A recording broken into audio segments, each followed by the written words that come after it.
तो next episode की शुरुआत यहाँ बिल्कुल उसी सीन से शुरू होती है जहाँ पर क्राउन प्रिंस काफी ज्यादा गुस्से में दिखाई दे रहे थे।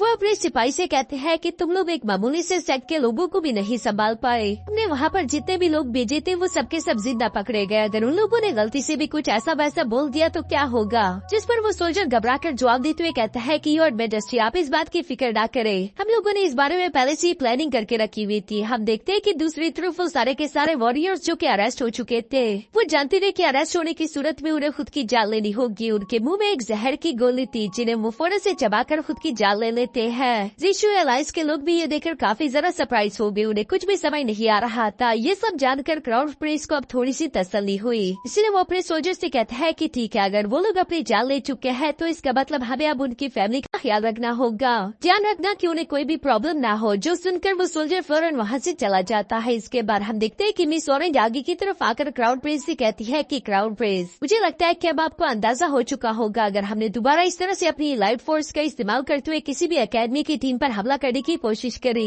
तो इसके कॉन्सिक्वेंसेज आपकी रेपुटेशन को बहुत ही खराब कर सकते हैं। जो सुनकर क्राउन प्रिंस जवाब देते हुए कहता है कि हाँ, तुमने सही कहा, क्योंकि मैंने कभी सोचा ही नहीं था कि एक मामूली टांग सेग में भी कई सारे टैलेंटेड लोग हो सकते हैं। इसलिए आगे हमें जरा सोच समझ कर कदम उठाना चाहिए। मिस ऑरेंज यहाँ पर क्राउन प्रिंस की ये सारी बातें सुन रही थी। इसके बाद सीन शिफ्ट कर दूसरी तरफ यहाँ यूहा और उसके दोस्तों पर आ जाता है, जहाँ केटा अपने दोस्तों को बता रहा था कि मुझे पूरा यकीन है कि उन लोगों को सन मून एम्पायर ने ही भेजा होगा। जबकि मिस टांगो टोंग भी बिल्कुल ऐसे ही बोल रही थी कि सन मून एम्पायर जरूर उस मौके का फायदा उठाकर अपना रास्ता साफ करना चाहता होगा। लेकिन अब तो उनके सोल्जर पकड़े गए, जल्दी सच्चाई सब लोगों के सामने आ जाएगी। जो सुनकर दूसरी तरफ केटा जवाब देते हुए कहता है कि हाँ, ये बात सच है। इस जीशर एलायंस के ब्लैक मार्केट वाले लोग बाहर के लोगों को अपने कामों में दखलअंदाजी नहीं करने देते, लेकिन इससे पहले कि उन लोगों को कुछ भी पता चल पाए मुझे पूरा यकीन है कि अब तक वो सारे के सारे वॉरियर्स मारे जा चुके होंगे जिन्हें बंदी बना लिया गया था। ये सुनकर मिस टांगू टोंग यूहाओ की फिक्र करते हुए कहती है कि यूहाओ, क्या तुम दोबारा उस अंडरग्राउंड सोल गाइडेंस कंपटीशन में हिस्सा लेने तो नहीं जाओगे, क्योंकि वो जगह काफी ज्यादा डेंजरस है। जो सुनकर यूहाओ जवाब देते हुए कहता है कि तुम फिक्र मत करो, सन मून एम्पायर एक बार पहले ही अपने सोल्जर्स को गवा चुका है। मुझे नहीं लगता कि इतनी जल्दी वो दोबारा से मुझे असिस्टेनेट करने के लिए कुछ एसएसएल्स को भेजेंगे। और वैसे भी यही सही मौका है जीशर एलायंस के बारे में और ज्यादा इन्वेस्टिगेशन करने के लिए। सब लोग यहाँ इसी सोच में पड़ गए थे। दूसरी तरफ यूहाओ यहाँ भी टांगो टोंग की तरफ देखते हुए कहता है कि फिक्र मत करो, अगली बार मैं खुद को खतरे में नहीं डालूंगा। सेल्जियो भी मिस टांगो टोंग से बिल्कुल ऐसा ही बोलती है कि सच में तुम्हें ज्यादा फिक्र नहीं करनी चाहिए, बस तुम कल के कंपटीशन की तैयारियां करो। इसके बाद हम लोगों को यहाँ सोल फाइटिंग कंपटीशन के प्री इलिमिनरी राउंड का थर्ड दिन दिखाया जाता है, जहाँ पर हम देखते हैं कि सुबह सुबह सबसे पहली फाइट शेक एकेडमी जीत गया था। उसके बाद next fight Sun Moon Royal Academy जीत जाती है। इवन के टांगसेट की भी यहाँ पर एक टीम के साथ बैटल फाइट हो रही थी, जहाँ पर हम देखते हैं कि मिस टांग वुटोंग, ज़ियाओ ज़ियाओ और यूहाओ तीनों ही अपनी पावर्स का नमूना दिखाते हैं। जहाँ सबसे ज्यादा खतरनाक पावर तो यूहाओ की थी, जो कि 1 वर्सेस 1 फाइट में बहुत ही ज्यादा बेरहमी के साथ अपने दुश्मनों को हरा चुका।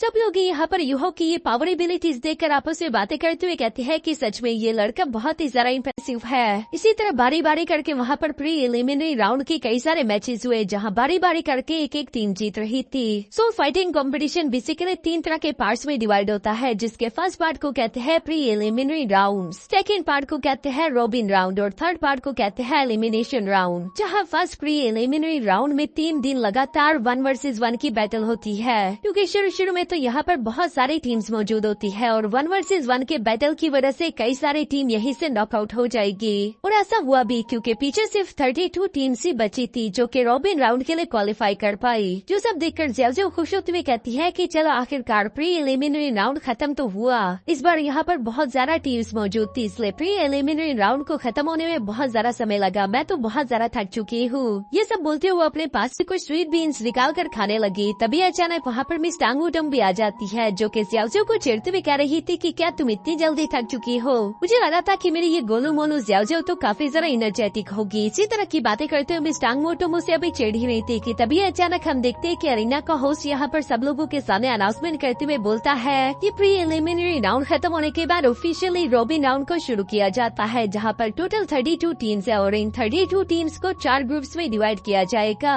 जो कहती है उन लोगों ने टीम्स को डिफरेंट ग्रुप में अनाउंस करना शुरू कर दिया। हम देखते हैं कि यहाँ पर ग्रुप नंबर 1 में सबसे पहले सन मून रॉयल एकेडमी को डाल दिया गया। उसके बाद शेक एकेडमी को भी ग्रुप नंबर 1 में ही डाल दिया जाता है और लास्ट में देखते देखते टांगसेट को भी ग्रुप नंबर 1 में फेंक दिया गया। जो देखकर तो इन लोगों को काफी ज्यादा हैरानगी हुई, क्योंकि समझ गए थे कि सन मून रॉयल एकेडमी जानबूझकर ये कर रही है। वो नहीं चाहती कि हम लोग सेमीफाइनल या फिर फाइनल तक पहुंच पाए। वो हमें शुरू में ही यहाँ से बाहर निकाल देना चाहते हैं, क्योंकि ये लोग चाहते हैं कि टांग सेट का मुकाबला पावरफुल स्टेक एकेडमी या फिर सन मून रॉयल एकेडमी से हो। क्राउन प्रिंस भी इस बात को लेकर काफी ज्यादा खुश था। दूसरी तरफ हम देखते हैं कि स्टार लुआ एम्पायर के लोग भी इस बात को लेकर एक्साइटेड होते हुए कहते हैं कि टांग सेट और सन मून रॉयल एकेडमी दोनों ही पिछले नॉकआउट राउंड्स में काफी ज्यादा कमाल की टीम्स थी, इसलिए इन दोनों को एक दूसरे के आमने सामने देखकर तो मजा ही आ जाएगा।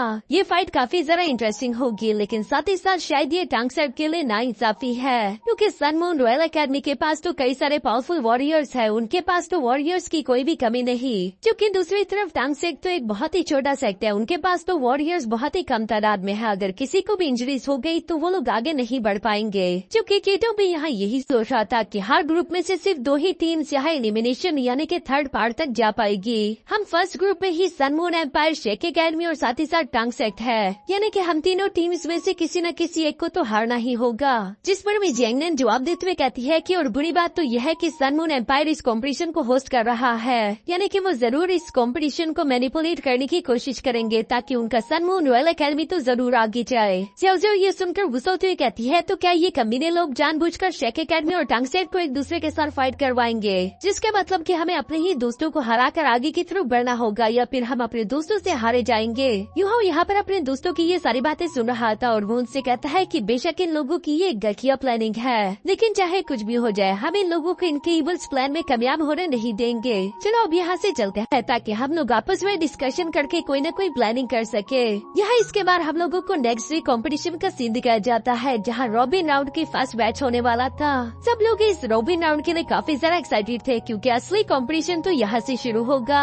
इवन की रेफरी भी यहाँ पर ये सारी एक्साइटमेंट देखकर सबसे पहले 2 टीम्स को यहाँ अरीना की तरफ इनवाइट करता है, जो कि लोगों की फेवरेट्स बन चुकी थी। उनमें से एक टीम थी टांग सेट और दूसरी थी Sun Moon Royal Academy. Referee की अनाउंसमेंट सुनकर चारों तरफ ऑडियंस तो जोश से भर चुकी थी। दूसरी तरफ टांग सेट और सन मून रॉयल एकेडमी की टीम भी धीरे धीरे करके अरीना पर आकर बैठ जाती है, जहाँ होंगजिन जानबूझकर इन लोगों को पोक करते हुए कहता है तो आखिरकार तुम लोग यहाँ पर आ गए। वैसे मैंने तुम लोगों को यहाँ पर देखने की उम्मीद नहीं करी थी। मुझे नहीं लगा था कि हम लोगों के फाइट आने से पहले तक तुम लोग टिक पाओगे, क्योंकि देखो तो सही तुम्हारी टीम में एक अपाहिज भी मौजूद है। यहाँ होंगजिन की ये बातें सुनकर उसके टीम में इसने हंसना शुरू कर दिया था। तभी अचानक ज़ूसेनशी आगे की तरफ खड़ा होकर कहता है कि हाँ, मैंने भी तुम्हारी टीम के बारे में कुछ सुना है। मैंने सुना है कि पिछले सोल फाइटिंग कंपटीशन में जो तुम्हारे टीममेट्स थे, हमने उन्हें इतना बुरा पीटा कि वो लोग तो अपने कैरियर को पूरी तरीके से खत्म करके भाग गए, जो कि अब मछली बाजार में मछलियाँ बेच रहे हैं। मेरी तरफ से तुम उन्हें शुभकामना जरूर देना।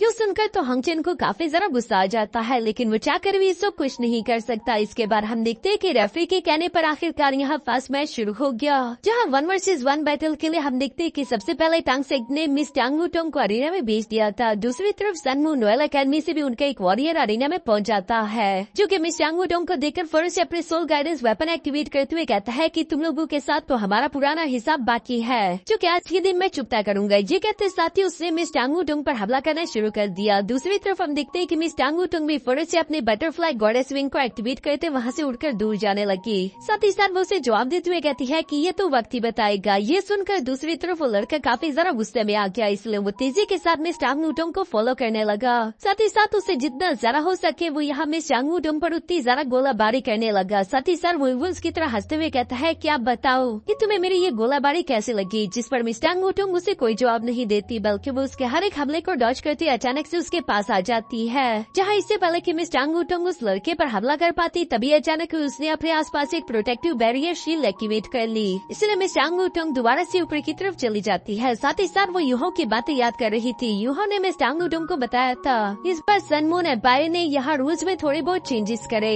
इस रूल के हिसाब से हम लोगों को कंपटीशन से पहले ही अपने 7 टीम मेंबर्स के नेम लिस्ट यहाँ इन लोगों के साथ सबमिट करवानी होगी। ये लोग सोच रहे कि हम लोगों की तादाद तो कम है, कहीं ऐसा ना हो कि हम लोग बाहर से और जरा टीम मेंबर्स अपने पास बुलवा ले, लेकिन हम लोग इनका ये रूल इन्हीं पर पलट कर सकते हैं। तुम लोगों के साथ जिस भी वॉरियर की फाइट हो उसे काफी बुरी तरीके से इंजर कर देना, इतना इंजर कि वो दोबारा अपने पैरों पर खड़ा ही ना हो पाए। हो चुके नेम लिस्ट के हिसाब से ये लोग न्यू मेंबर्स को अपनी टीम में रिजॉइन नहीं करवा पाएंगे, तो हम इन्हें आसानी के साथ हरा सकते हैं। मिस टांग वुटोंग ने यूहो की ये बातें जैसे ही याद करी, वो फौरन एक एनर्जी अटैक रेडी करते उस लड़के पर हमला कर देती है, जिसकी वजह से हम देखते हैं कि उसकी ही वेपन्स ट्रिगर हो गए और वो अचानक एक बहुत बड़े ब्लास्ट के साथ वहाँ पर फट जाते हैं। जिस ब्लास्ट के इफेक्ट के कारण हम देखते हैं कि वो लड़का तो काफी बुरी तरीके से इंजर्ड हो चुका था, जिस वजह से मिस टांग वुटोंग यहाँ फर्स्ट मैच को जीत जाती है। जबकि ये बात सन मून रॉयल एकेडमी के डिसाइपल्स को बिल्कुल भी अच्छी नहीं लगती। टीचर मातो जिस सेकंड लड़के को यहाँ फाइट करने के लिए एरिया में बेचने वाले थे वो उससे पहले से इंस्ट्रक्शन दे देते हैं कि तुम्हें इस लड़की और इसके दोस्तों को सिर्फ हराना नहीं बल्कि पूरी तरीके से अपाहिज बनाना है। जो सुनकर वो लड़का जवाब देते हुए कहता है कि आप फिक्र ना करें, और ये कहते साथ ही वो तेजी के साथ जंप करके फौरन से अरीना में आ गया, जो कि आते साथ ही कॉन्फिडेंटली यहाँ पर मिस टांग वुटोंग से कहता है कि मेरा नाम है जिंग गाओ, साथ ही साथ मुझे लोग किंग ऑफ हैवी वेपन के नाम से भी जानते हैं। यहाँ पर ये कहते साथ ही अचानक उसने अपने multiple soul guidance weapon activate करना शुरू कर दिए थे, जो देखकर ऑडियंस तो काफी ज्यादा एक्साइटेड हो जाती है। जबकि जिंग गाओ भी मिस टांग वुटोंग की तरफ देखते हुए कहता है कि अभी भी तुम्हारे पास वक्त है, हार मान लो, मैं तुम्हारे इस खूबसूरत चेहरे को बिगाड़ना नहीं चाहता। लेकिन मिस टांग वुटोंग बेशक ही हार मानने वालों में से नहीं थी। तभी रेफरी भी सेकंड मैच को शुरू करवा देता है, जहां शुरू होते साथ ही हम देखते हैं कि जिंग गाओ ने अपने soul guidance cannon energy attack से यहाँ मिस टांग वुटोंग पर अटैक्स करना शुरू कर दिए। मिस टांग वुटोंग तो उन अटैक्स को डॉज करते हुए यहाँ जिंग गाओ के पास आने की कोशिश करती है, जहाँ पर हम देखते हैं कि जिंग गाओ के पास तो कुछ थंडर सोल गाइडेंस कैनन्स भी थे, जो कि मिस टांग वुटोंग को अपने पास आने नहीं दे रहे। और सिर्फ यही नहीं बल्कि जिंग गाओ के पास कुछ ऐसे सोल गाइडेंस वेपन है जो कि अपने टारगेट को ही फॉलो करते रहे जब तक वो उसे टच करके फट ना जाए। मिस टांग वुटोंग यहाँ उन बुलेट बॉम्ब्स को डॉज करने की अपनी हर एक मुमकिन कोशिश करती है, लेकिन चूंकि वो लगातार मिस टांग वुटोंग को फॉलो कर रहे थे इसलिए उसे मजबूरन अपने विंग स्लैश टेक्निक का इस्तेमाल करते उन्हें हवा में ही ब्लास्ट करना पड़ा,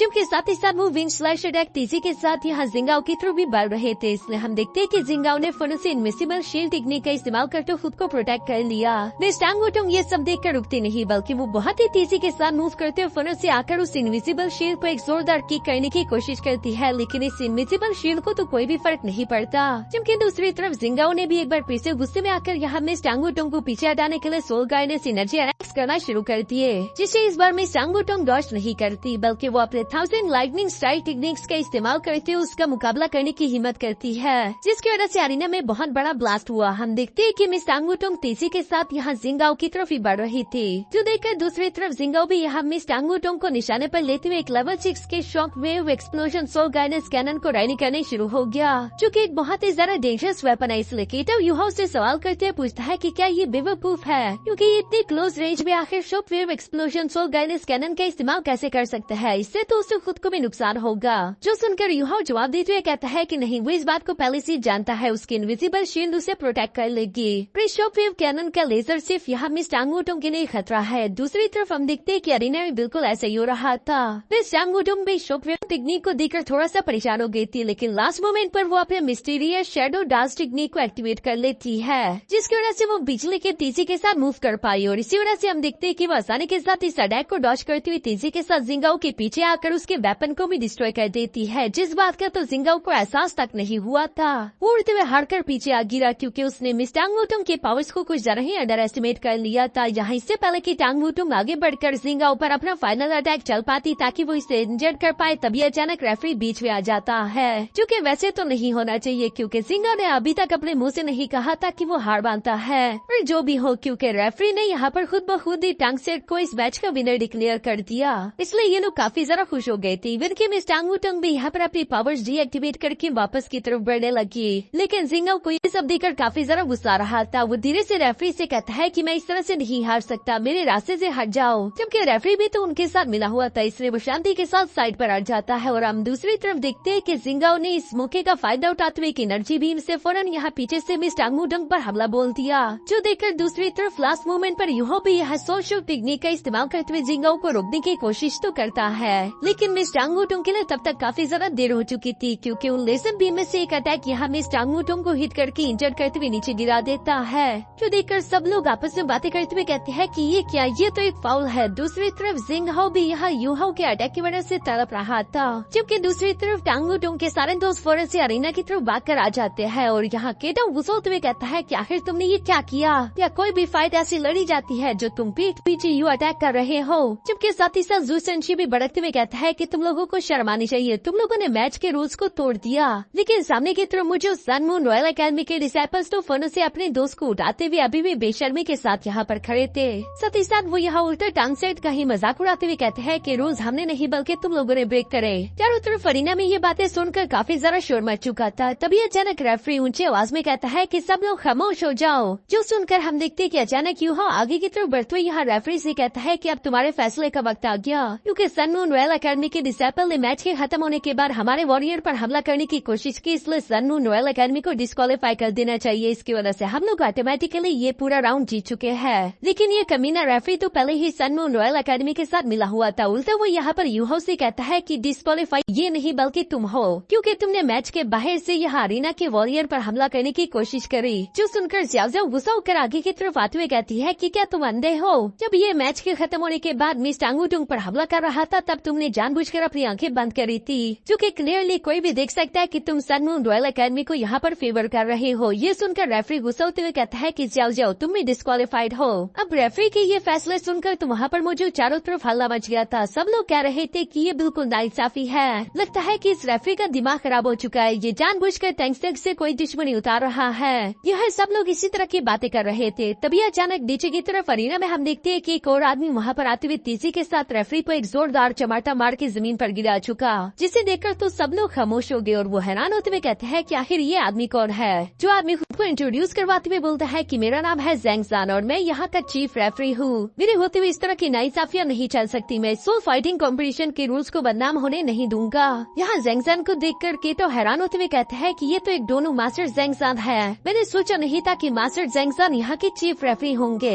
दूसरी तरफ ज़ैंग सान भी यहाँ पर काफी गुस्से के साथ सबसे पहले जिंग हाओ को तो बेईमानी करने के लिए यहाँ से डिस्क्वालीफाई कर देते हैं, जबकि साथ ही साथ वो पिछले रेफरी पर भी भड़कते हुए कहते हैं कि तुम्हें प्रोफेशनल एथिक्स बिल्कुल भी नहीं, इसलिए तुम्हें भी इस कंपटीशन से एक्सपेल किया जाता है। अब आगे से इस कंपटीशन का रेफरी और होस्ट मैं हूँगा, इसलिए बाकी के सब लोग अरीना से बाहर चले जाओ। मास्टर ज़ैंगज़न ने यहाँ पर बिल्कुल इंसाफ के साथ फैसला किया था, इसलिए यूहा आगे की तरफ बढ़ते मास्टर ज़ैंगज़न से कहता है कि मेरा कंटेस्टेंट काफी बुरी तरीके से इंजर्ड हो चुका, इसलिए हम उसे डिक्लेयर करके किसी और को उसकी जगह फाइट करने के लिए भेजना चाहते हैं, जिस पर मास्टर ज़ैंगज़न ने इजाजत दे दी थी। जो सुनकर ये सब लोग अरीना से नीचे की तरफ उतर आते हैं। यहाँ यूहो सवाल करते हुए कहता है कि टांग उटोंग अब तुम कैसी हो? जिस पर टांग उटोंग जवाब देते हुए कहती है कि तुमने वक्त पर एक्शन ले लिया था, वरना शायद मेरा अंजाम कुछ और होता, लेकिन अभी के लिए मैं बिल्कुल ठीक हूँ, तुम्हें ज्यादा परेशान होने की कोई जरूरत नहीं। जो सुनकर यूहो को काफी जरा गुस्सा आ रहा था और वो यहाँ केटो से कहता है कि केटो अब तुम्हें बदला लेने के लिए जाना होगा। केटो यहाँ यूहो की बात सुनकर बिल्कुल ऐसा ही करता है। हम देखते हैं कि उसने फौरन से अरीना में जंप कर दिया। दूसरी तरफ सन मून रॉयल एकेडमी ने भी अपने एक डिसाइपल को अरीना की तरफ भेज दिया था।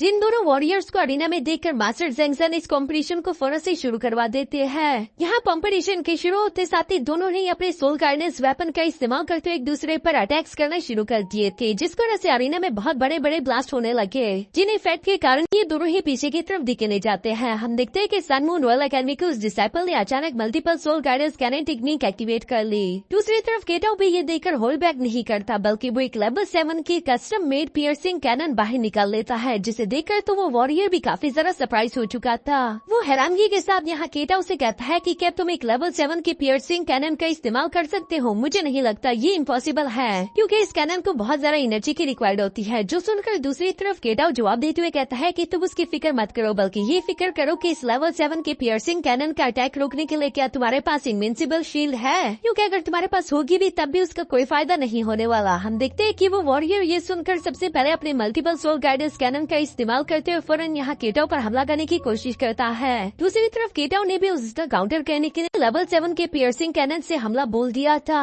जो लेजर बीम वाकई में काफी ज्यादा स्ट्रॉन्ग थी। वो यहाँ पर इस multiple soul guidance cannon laser beam को चीरते हुए सीधा उस वॉरियर की तरफ बढ़ने लगी, जो देखकर वो वॉरियर घबराते हुए फौरन से अपनी इनविजिबल शील्ड्स को एक्टिवेट कर लेता है। लेकिन यहाँ इन इनविजिबल शील्ड्स का कोई फायदा नहीं हुआ, क्योंकि केटो की ये लेवल 7 पियर्सिंग कैनन उन शील्ड्स को चकनाचूर कर देती है, जबकि साथ ही साथ वो वॉरियर भी काफी बुरी तरीके से इंजर होते हुए फौरन से जमीन पर जा लगा, जो देखकर तो सन मून रॉयल एकेडमी काफी जरा हैरान हो चुकी थी। इवन की बाकी की सारी ऑडियंस भी ये देखकर काफी जरा एक्साइटेड हो जाती है कि केटो तो बहुत ही जरा पावरफुल है। अब ये सब और जरा होंगचन से बर्दाश्त नहीं हो रहा था, इसलिए वो गुस्से के साथ अरीना की तरफ बढ़ने लगा कि अगली फाइट वो लड़ेगा। ऑडियंस को इस बात की काफी जरा खुशी हो रही थी, लेकिन हम देखते हैं कि होंगचन यहाँ पर फाइट के लिए यूहो को चैलेंज कर देता है, क्योंकि वो किसी और से नहीं बल्कि यूहो से फाइट करना चाहता था। लेकिन दूसरी तरफ यूहो इस मैच के रूल्स का फायदा उठाना चाहता है, इसलिए उसने रेफरी से कहा कि हम लोग इस 1 वर्सेस 1 फाइट को ड्रा करते हैं, क्योंकि ऑलरेडी हम लोग 3 मैचेस जीत चुके। हम चाहते हैं कि डायरेक्टली अब इसके बाद टीम वर्सेस टीम की फाइट हो।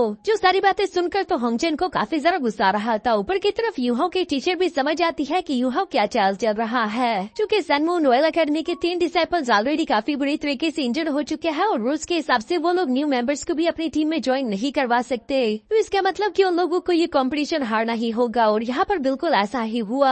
युहाओ ने पहले राउंड में 3 मैचेस को जीतकर उसे ड्रा करवा दिया था और अब सेकंड राउंड की बारी थी, जिसमें होंगचेन भी इस बात को अच्छे से जानता था कि ये लोग सिर्फ 4 है और दूसरी तरफ 7 मेंबर्स होंगे। 4 वर्सेस 7 फाइट ये लोग कभी नहीं जीत सकते, इसीलिए वो वहाँ से वापस की तरफ पलटते हुए यहाँ रेफरी से कहता है कि हम लोग 3 कंपटीशन में हार मानते हैं, जिसकी वजह से रेफरी ने टांग सेट को ही इस पूरे के पूरे मैच का विनर डिक्लेयर कर दिया था। ये बात टीचर माँ और क्राउन प्रिंस को काफी जरा गुस्सा दिला रही थी, लेकिन आखिर वो लोग कर ही क्या सकते हैं। इन लोगों को तो इस बात का पहले से अंदाजा होना चाहिए था कि युहाओ इस तरह की कोई न कोई हरकत जरूर करेगा। वो किसी भी मौके को अपने हाथ से जाने नहीं देता, क्योंकि वो है ही काफी जरा चालाक है। इस राउंड को जीतने के बाद हम लोगों को रात का सीन दिखाया जाता है, जहाँ अंडरग्राउंड सोल गाइडेंस कॉम्पिटिशन चल रहा था। यहाँ पर भी काफी आसानी के साथ युहाओ और केटा सोल गाइडेंस वेपन बनाते हुए लेवल 2 को पार करके लेवल 3 में चले जाते हैं। यहाँ इन लोगों को इस जीत पर इन लोगों का इनाम भी दिया गया। इसके बाद हम देखते हैं कि इन लोगों ने साथ ही साथ वहाँ पर अपनी इन्वेस्टिगेशन भी जारी रखी थी, जहाँ कंपटीशन के दौरान ये लोग वहाँ के कंटेस्टेंट्स पर भी नजर रख रहे थे। कंटेस्टेंट नंबर 96 एंड 98 काफी जरा अजीब है, क्योंकि उन दोनों के पास ही काफी जरा स्पेशल कार्विंग नाइफ थे, जबकि साथ ही साथ यहाँ युहाओ ने चैनान से सुना था कि ये दोनों स्पेशल इनवाइटेड पीपल है, जिन्हें यकीनन यहाँ सन मून एम्पायर ने ही बुलवाया होगा। लेकिन आखिर उन लोगों का इन दोनों को यहाँ पर बेचने का मकसद क्या है, इसके बारे में युहाओ और केटा को अभी तक कुछ नहीं मालूम। इसलिए ये दोनों इंसान अभी के लिए फिलहाल मिस्री ही है। और इसी मिस्री के साथ हमारा ये एपिसोड यहीं पर खत्म हो जाता है।